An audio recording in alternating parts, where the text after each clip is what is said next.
अस्सलाम वालेकुम दोस्तों आज की इस वीडियो में हम देखेंगे नमाज के वाजिबात 14 हैं। कौन कौन से हैं वो देखते हैं।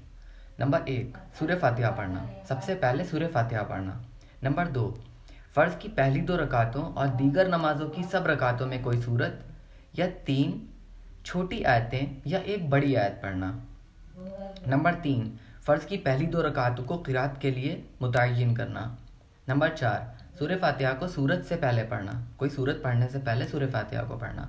नंबर 5, पहला क़ायदा करना। जब हम अत्तहियात के लिए बैठते हैं उसको क़ायदा बोलते हैं।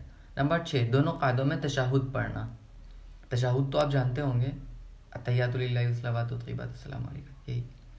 नंबर 7, वित्र की तीसरी रकात में दुआए क़ुनूत के लिए तकबीर कहना और दुआए क़ुनूत पढ़ना। नंबर 8, क़ौमा करना।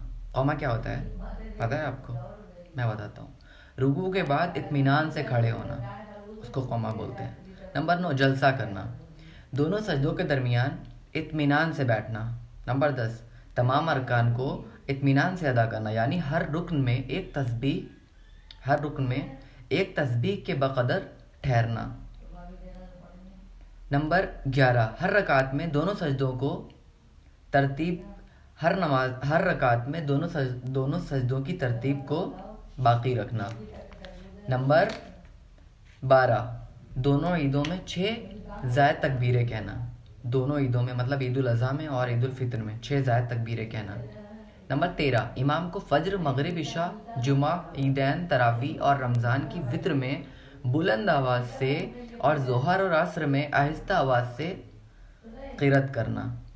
नंबर 14, लफ्ज़ अस्सलाम कहकर सलाम फेरना, ऐसे अस्सलामु अलैकुम वरहमतुल्लाह। तो ये कुछ वाजिबात थे नमाज के। उम्मीद है आपको पसंद आया होगा। अगर कोई भी आपको इसमें गलती लग रही हो तो आप कमेंट करके बताइए, क्योंकि गलती टोकना भी ज़रूरी होता है। अगर आप इग्नोर कर देंगे तो आप पे गुनाह पड़ेगा। जज़ाकल्लाह।